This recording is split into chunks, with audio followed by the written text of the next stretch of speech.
அழகான ஒரு வார்த்தை, believe me that I am in the Father and the Father in me, or else believe me for the very work's sake. Verily, verily, I say unto you, he that believeth on me, the works that I do shall he do also, and greater works than this shall he do, because I go unto my Father. சரிங்களா? ரொம்ப அருமையான ஒரு விஷயம் என்னன்னா, ஆண்டவராகிய இயேசு கிறிஸ்துவோட statement ரொம்ப பவர்ஃபுல் ஸ்டேட்மெண்ட் சொல்றாரு. நீங்க என்ன செய்யணுமா, நீங்க என்னை விசுவாசிங்கள், இல்லாவிட்டா என்னுடைய பிதாவை நம்புங்க. ஒண்ணு என்ன நம்புங்க, இல்லாவிட்டா யார் நம்பணும்?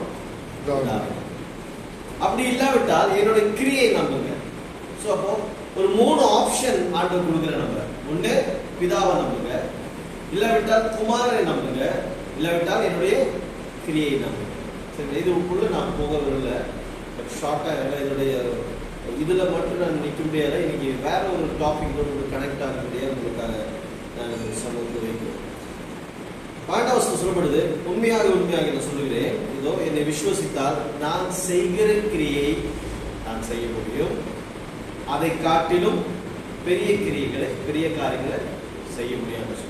ஸோ இந்த இடத்துல நம்ம பார்க்க போற ஒரு விஷயம்னா, ஒரு குருவானவர், த மாஸ்டர் சொல்லுவாங்க, அவர் என்ன சொல்றாங்க, நான் என்ன செய்யறேனோ அதை தானும் செய்ய முடியும்.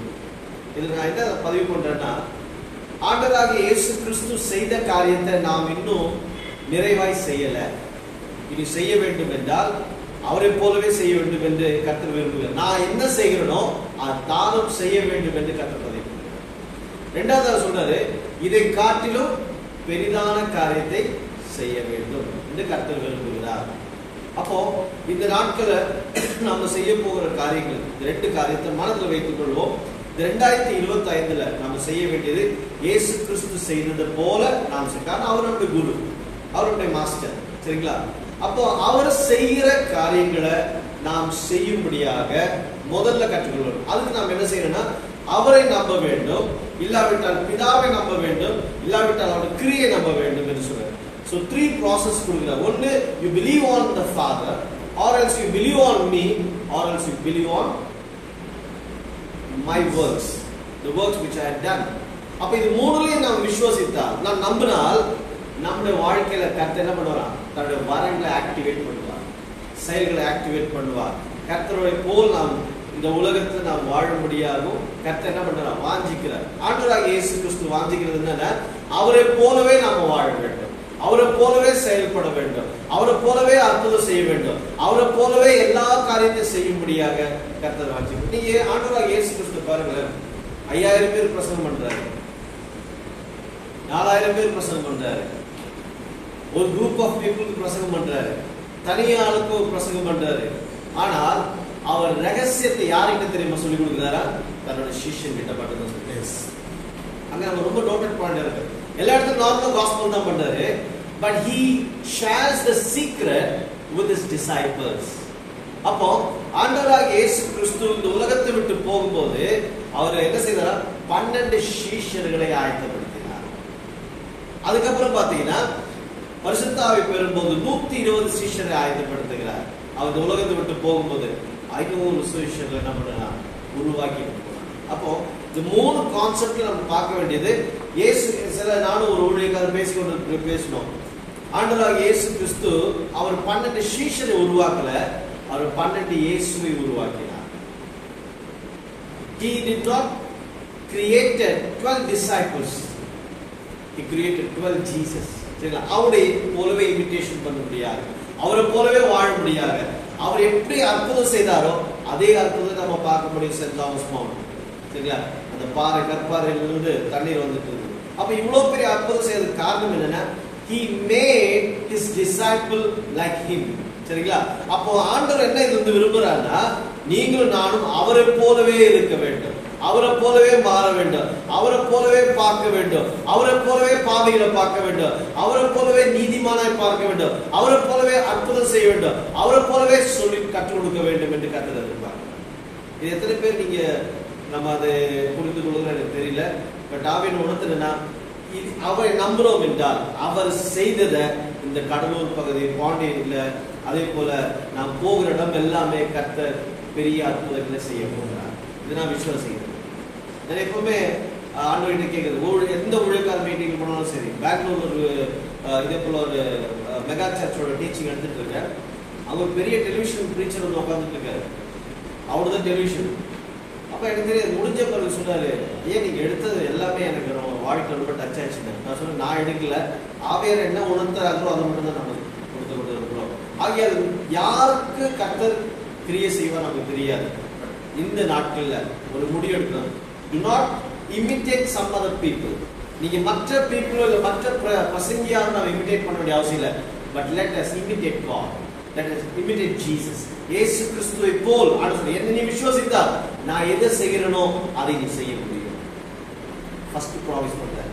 ரெண்டாவது ப்ராமிஸ் பண்றாரு, இதை காட்டிலும் பெரிதான காரியத்தை செய்ய முடியும். இப்போ உங்களை நேரா பழைய ஏற்பாடுக்கு 1 ராஜாக்கள் புஸ்தகத்தை நான் கொண்டு போகிறேன். வாசிப்போம். 1 ராஜாக்கள்.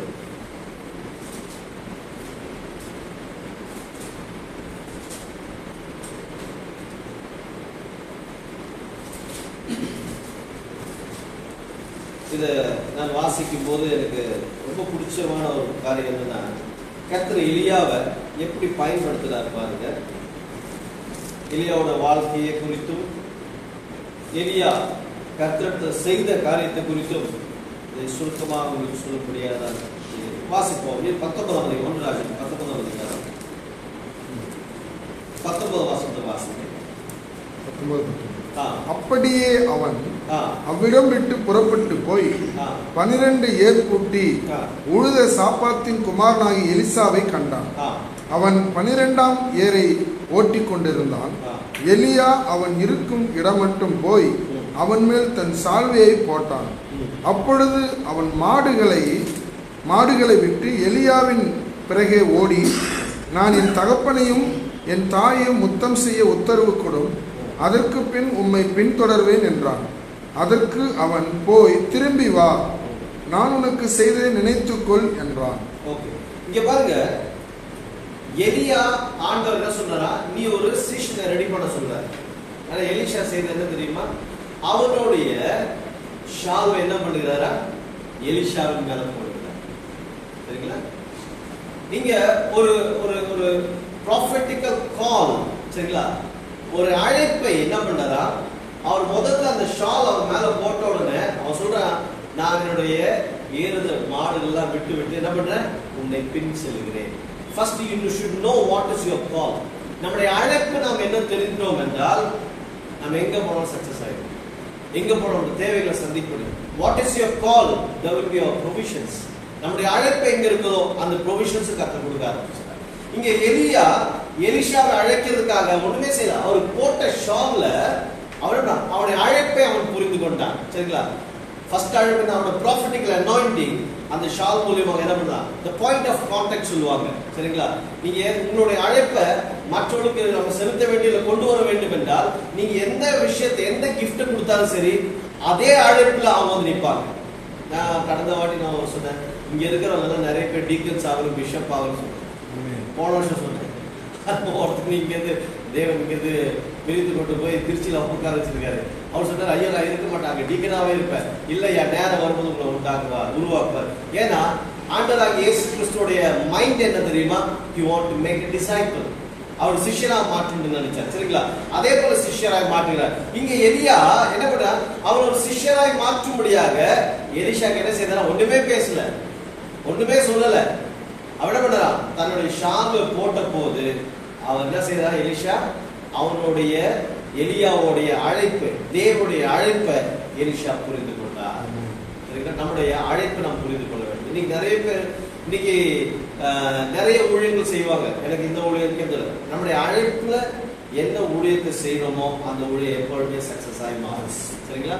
இப்போ என்னுடைய அழைப்பு என்ன, ஆண்டவரே என்னுடைய தரிசனம் என்ன, ஆண்டவரே என்னுடைய டார்கெட் என்ன, இதை பேஸ் பண்ணி நாம ஜெபம் பண்ணோம் என்றால் கண்டிப்பாகவே டெஸ்டினேஷன்ல போய் சேரும். அப்ப இன்னைக்கு டெஸ்டினேஷன்ல நம்ம சேர முடியாது. நம்ம சேர முடியாத காரணம் என்னன்னா, நம்முடைய அழைப்பில் இன்னும் என்ன பண்ணல, நம்ம ஸ்ட்ராங்ல நம்ம போதகரா அழைக்கப்பட்டிருக்கோமா, இல்ல ஒரு டீச்சரா அழைக்கப்பட்டிருக்கோமா, இல்ல ஒரு ப்ராஃபிட்டா அழைக்கப்பட்டிருக்கோமா, இல்ல ஒரு இவாஞ்சலிஸ்டா அழைக்கப்பட்டிருக்கோமா, ஒரு அப்போஸ்டலா அழைக்கப்பட்டிருக்கோமா, இதை நாம் தெரிஞ்சுக்கணும். ஏன் என்ன அப்போஸ்தலா அழைத்தாருன்னா இந்த சர்ச் பிளானிங் பண்ண முடியும் எனக்கு ஆண்டவர் ஏற்கனவே அந்த தாட்ஸ் போட்டுட்டே இருந்தாரு. அப்போ ஆண்டவர் கிட்ட கேட்டேன். அதுக்கப்புறம் நான் பவுலோட புஸ்தகத்தை வாசிக்க ஆரம்பிச்சேன். ஆண்டவர் சொன்னாரு, உனக்கு ஒரு அப்போஸ்டல் கான்டாக்ட் உனக்கு வைத்திருக்கேன், ஒரு அப்போஸ்டல் அனாயிண்டிங் நான் வைத்திருக்கிறேன் சொல்லி ஆண்டவர் மூவ் பண்ண ஆரம்பிக்கிறது. இன்னைக்கு 75 சபைகளை நடத்தி கொண்டிருக்கு. இது யாருக்கும் தெரியாது. நான் என்னோட பணியை செய்து கொண்டிருக்கேன். என்னோட கூட விசுவாசத்துல தான் கனெக்ட் ஆயிருக்காரு தவிர பணத்துல யாருமே கனெக்ட் இல்லை. நம்ம கொடுக்குற அந்த டீச்சிங்ல என்ன பண்ணிட்டு இருக்கோம்னா கனெக்ட் ஆயிருக்காங்க. ஆகிய கர்த்தர் அப்படியே செய்து கொண்டிருக்கும் போது அப்ப நம்முடைய அழைப்பு என்னவோ அந்த அழைப்பிற்காக நம்ம சேர்ந்து போவோம் என்றால் கண்டிப்பாகவே அவர் சக்சஸ் பண்ணுறாங்க. ஃபர்ஸ்ட் ஷால் என்ன பண்றாரா, அவருடைய கால் ரெகக்னைஸ் பண்ணா. முதல்ல அழைப்பை தெரிந்து கொண்டார். ரெண்டாவது வாசிங்க, இன்னொரு பகுதி வாசிப்போம். 2 ராஜாக்கள்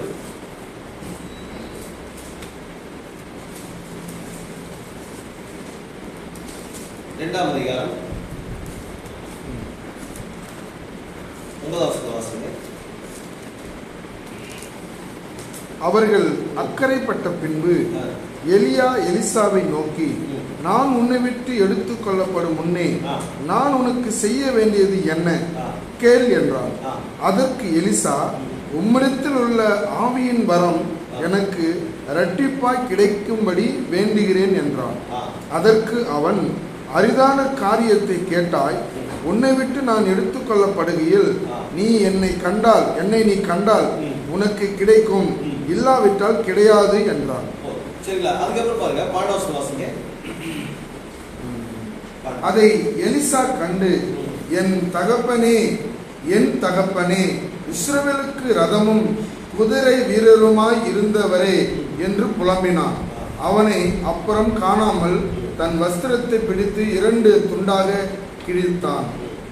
பின்பு அவன் எலியாவின் மேலிருந்து கீழே விழுந்த சால்வையை எடுத்து திரும்பி போய் யோர்தானின் கரையிலே நின்று எலியாவின் மேலிருந்த கீழே விழுந்த சால்வையை பிடித்து, எலியாவின் தேவனாகிய கர்த்தர் எங்கே என்று சொல்லி தண்ணீரை அடித்தான். தண்ணீர் அடித்த உடனே அது 2 பக்கமாக பிரிந்ததினால் எலிசா இக்கரைப்பட்டான்.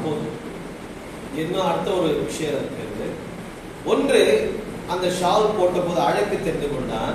2வது ஷால்வை பிடித்த போது என்ன தெரிந்து கொண்டான் தெரியுமா? அதிகாரத்தை புரிந்து கொண்டான். You should know what is your call and you should know what is the authority of God. சரிங்களா? அப்போ 2வது ஷால் வாங்கும் போது பாத்தீங்கன்னா எந்த யோர்தான் ஓடி இருந்ததோ அந்த யோர்தான் அடித்த போது 2ஆய் போயிருக்கு. உங்களுடைய அதிகாரத்தை செயல்படுத்தார். சப்போஸ் அந்த ஷால் பெற்றுக்கொண்டு அவன் அங்கே நின்றுருந்தானா அங்கே தான் நின்றுருப்பான். எலிஷா போல நாம் என்ன பண்றோம்? 2வது shawl to move in the authority of God, to move in the signs and wonders of God. அற்புதங்களும் அடையாளங்கள்ல செயல்படுவர்களாய் நாம் மாற வேண்டும். இந்த உலகத்தை அசைக்க வேண்டும், இந்த இந்தியாவை நம்ம அசைக்க வேண்டும், ஒவ்வொரு ஸ்டேட்டை அசைக்க வேண்டும் என்றால் அதிகாரம் இல்லாத செயல்பட முடியாது.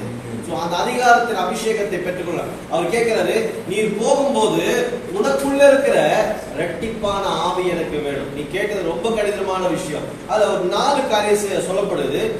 என்ன தெரியுமா பாருங்க, அவர் சொல்றாரு, நான் போகிற இடத்துல அவர் முதல்ல கில்கால்ல போறாரு. அவர் சொல்றாரா, இங்க வராத, நீ கொஞ்சம் இங்கே இரு அப்படின்றாரு. அவர் சொல்ல, இல்ல நான் வருவேன்றாரு. அதுக்கப்புறம் பாருங்க, பெத்தேல்ல போறாரு, இங்கே இரு. ஆண்டு என்ன பண்றாரு? எரிகோ கடப்புறாரு. இல்ல நான் பெத்தேல் நிக்க மாட்டேன், உன் கூட வருகிற. எரிகோக்கு போறாரு. எரிகோல நில்லு, நான் யோர்தான்ல போறேன்றாரு. இல்ல நானும் என்ன பண்ணேன், யோர்தான்ல ஒரு 4 காரியங்கள் இருக்கு. இது 4 சொல்ல போனா நமக்கு நிறைய சப்ஜெக்ட் அப்படியே போக ஆரம்பிக்குது. 4 காரியம் சொல்லல. அது என்னன்னா, கில்கால் என்று சொன்னால் you need a separation life. நாம் என்ன பண்ணணுமா? ஒரு வேர் பிடித்த ஒரு வாழ்க்கை நமக்கு வேண்டும். 2வது Bethlehem, the presence of God, தேவ பிரசன்னத்தின் உணர்வுகளாக நாம் மாற வேண்டும். 3வது எரிகோ, walking by faith. சரிங்களா?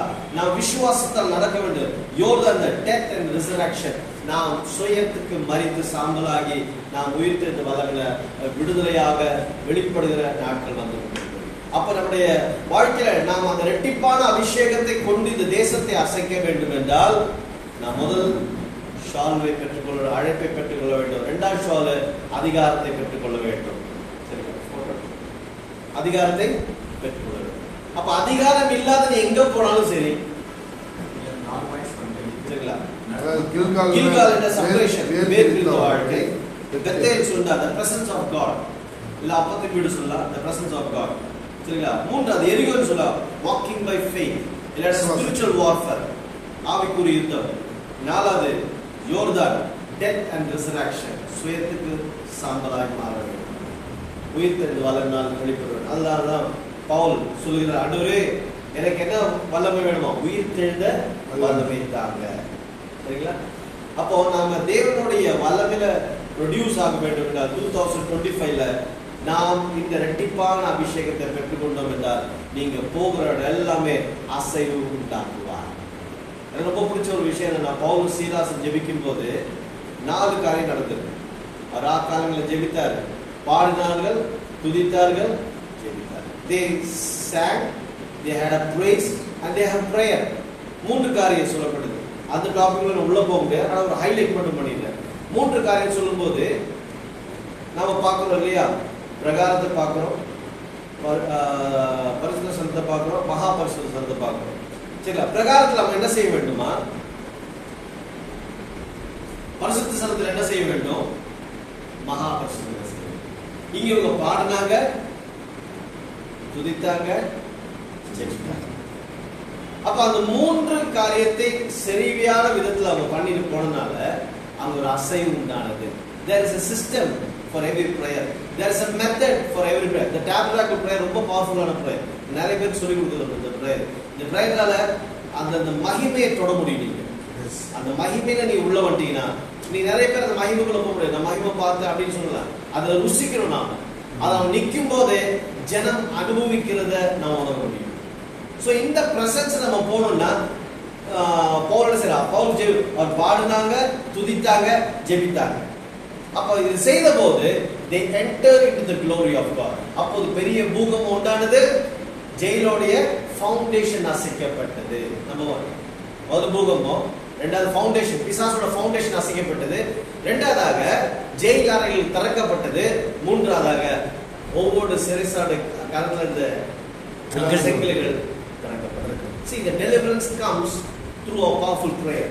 அந்த anointing பாத்தீங்கன்னா, பவுல் இருந்த anointing, the resurrection anointing, அவரோட ஜெபம் பாத்தீங்கன்னா நார்மலா ஜெபம் பண்ண ஒருத்தர் பிரசங்கம் பண்ணிக்கொண்டே இருக்கும்போது என்ன பண்ணிடுறான், உட்கார்ந்து சத்து போயிட்டான், கீழே போய் சத்து போயிட்டான், ஒண்ணுமே செய்யல, நேரம் போய் ஜெபித்தாரு, ஆண்டவரே உங்களுக்கு ஜீவனை கொண்டு வந்து சொன்னாரு, ஜீவனை கொண்டு வந்தார். அப்படின்னா நம்முடைய ஊழியர்கள் எப்படி இருக்கு, நாம சொன்னது, நான் என்ன செய்கிறேனோ அதை நீ செய்வாய், அதை காட்டிலும் பெரிய காரியம். அப்ப நமக்கு இன்னைக்கு நம்ம ஒரு இன்ஜெக்ட் பண்ணிக்கொள்ள, இன்னைக்கு நம்முடைய மைண்ட்ல நம்ம பொருத்தி கொள்ள வேண்டிய ஒரு விஷயம் என்ன தெரியுமா, கர்த்தர் செய்த போல நான் செய்யறேன், ஏன்னா அவர் என்னோட குரு.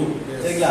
நான் அவரை எனக்கு சொல்லிக் கொடுத்த என்ன தெரியுமா, அடுத்ததே என்ன செய்ய வேண்டுமா, அடுத்த கட்டத்துக்கு நான் போறேன். I should go to the next level. அடுத்த லெவலுக்கு நான் போகணும். நான் ஒரே லெவல்ல இருக்கக்கூடாது. நான் செய்கிறத நான் இன்னைக்கு ஆண்டவரே கேட்கிறது, ஆண்டவரே இன்னும் கற்றுக்கொள்ள வேண்டும், இன்னும் கற்றுக்கொள்ள வேண்டும். ஏன்னா வேதம் கடல் போல இருக்கிறது பிரியமானது. அது ஆழமா நீங்க போக போக போக போகதான் நிறைய காரியங்கள். என்னுடைய ஸ்பெஷலி என்னோட மெசேஜ் பார்த்தீங்கன்னா ஃபுல்லி இங்கிலீஷ் தான் நான் நார்மலா பேசுறேன். என்னோட ஸ்பீடா இருந்தாலும் ஹிந்தி ரொம்ப ஸ்பீடா இருந்தாலும் போகிறேன். டீச்சிங் சரி, ப்ரீச்சிங்லயும் சரி. அதனால என்னோட தமிழ் நான் படிச்சதை கேட்கிற வித்தியாலயா கொஞ்சம் நார்மலா தமிழ் தான் நான் பேசுவேன். சரிங்களா? ஸோ அதனால நம்முடைய லைஃபோடைய ஹிஸ்டரி நம்ம மேக்கராய் மாற வேண்டும் என்றால் you need a powerful anointing. You need to know what is your கால். உங்களுடைய அழைப்பு நீங்க தெரிஞ்சுட்டீங்கன்னா உங்களுடைய அதிகாரத்தை உங்களுக்கு செயல்படுத்தாது. யோர்தானை பிரிக்கக்கூடிய வல்லமை கர்த்தருக்கு கொடுப்பார். ஒரு பெரிய பெரிய காரியங்கள் செய்வார். எலியா பாத்தீங்கன்னா அவர் செய்த அற்புதம் டபுளாய் செய்தார் எலிஷா. அப்ப இந்த அற்புதம் நம்ம செய்ய வேண்டும் என்றால் you need anointing of God. அபிஷேகம் இல்லாம நம்ம எதுவுமே செயல்பட முடியாது. இந்த நாட்கள்ல 2025ல கடலூர், நம்முடைய பாண்டிச்சேரி, காரைக்கால் இந்த மாவட்டங்கள்லாம் அசைக்கப்பட வேண்டும் என்றால் if you don't have an anointing you can't do anything. The more power, the more prayer, the more power. The less prayer, the less power. No prayer, no power. நமக்கு நிறைய ஜெபம் இருந்தாதான் நிறைய வல்லமையினால கிரியை செய்ய முடியும். இந்த அனாயிண்டிங்ல நீங்க உட்காருங்க. இதோடைய நிறைய சிஸ்டம்ஸ் ஸ்பெஷலா நான் 1-to-1 தான் நிறைய காரியங்கள் சொல்லிக் கொடுப்பேன். அதே போல ஐயா பேசும்போது சொன்னாரு, என்னோட மகனுக்கு திருமணம் ஆகல, இப்போ இந்த வருஷம் மட்டும் ஒரு 5 திருமணம் நம்ம சபையில் நடந்தது. சம் ஸ்பிரிச்சுவல் வார்ஃபேர் இருந்தால் திருமணங்கள்ல பாயிண்டாங்க. ஸோ இதை உடைக்க முடியும். அது எப்படி உடைக்க முடியும்னு அதை 1-to-1 உங்களோட ஃபோன்ல பேசுறேன். சில விஷயங்கள் ஸ்பிரிச்சுவல் வார்ஃபேருக்காக